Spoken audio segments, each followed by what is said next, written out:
Hello again. Here we are in another fall season with Thanksgiving weekend almost upon us. I can hardly believe it. I find time has passed strangely this year. Perhaps hovering thoughts and the uncertainty of our ongoing global pandemic has contributed to these feelings. It's been a more challenging year for many here in Saskatchewan and across our world, but I do hope we will still take the time to be thankful and gather in ways that are good and wise. I find being thankful to be an incredibly helpful practice in every season of life. Can you name one thing you are thankful for today?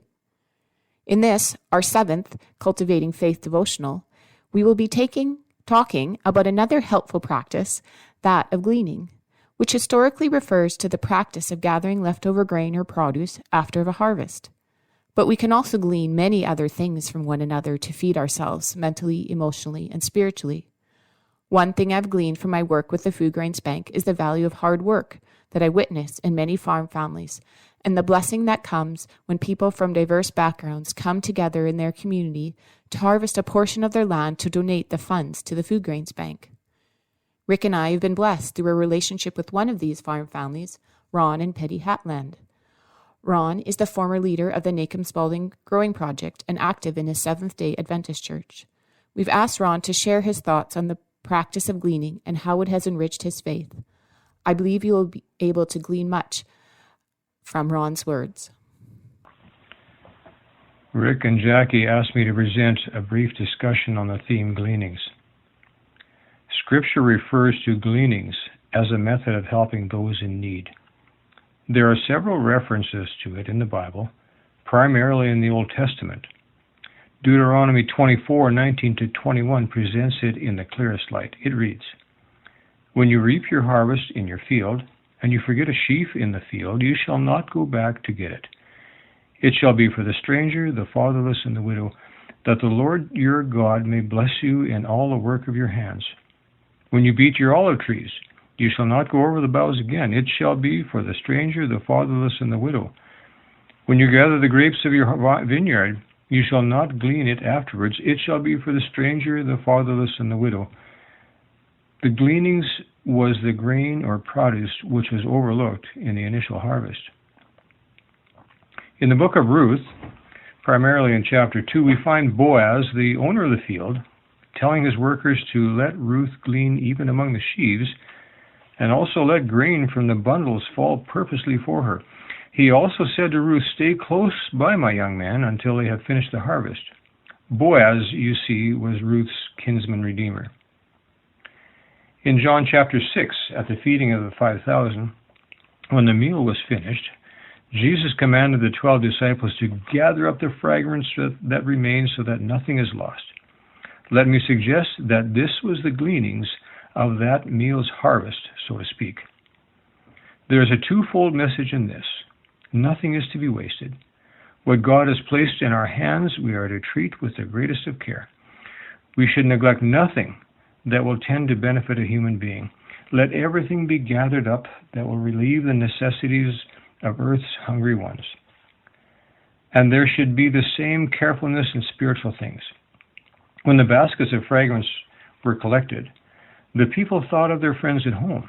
They wanted them to share in the bread that Christ had blessed them with.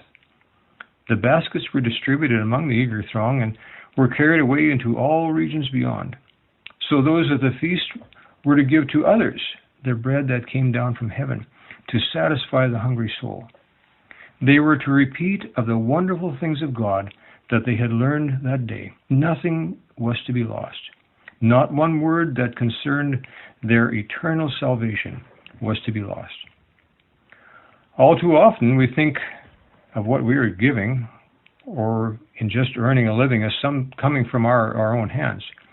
But in the production of earth's harvest, God is working a miracle every day. Through natural agencies, the same work is accomplished that was wrought in the feeding of the multitude. We prepare the soil and sow the seed, but it is life from God that causes the seed to germinate. It is God's rain and air and sunshine that causes it to put forth the blade, then the elongated stem, and then the head as it develops inside the stem, which becomes the fully developed kernel in the head. It is God who is every day feeding Earth's billions from Earth's harvest fields. We are called to cooperate with God in the care of the grain and in the preparation of the loaf, and in this we are in danger of losing sight of the power behind the blessings that God gives us. I believe that God uses the poor of this world to call us from our selfish pursuits and recognize that as God's glory is revealed in the beauty of His charitable, just, and loving character, so our true joy and purpose is found in the giving of ourselves in the service of humanity. Are we not all kinsmen on planet Earth?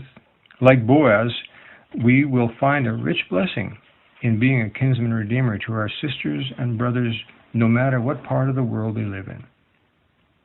We see the deep satisfaction at every harvest undertaking, and everyone who participates in this project, whether with machinery or monetary donation or time given throughout the year, or providing the lunch at the completion of the harvest day, we are truly acting the part of Boaz, the kinsman redeemer.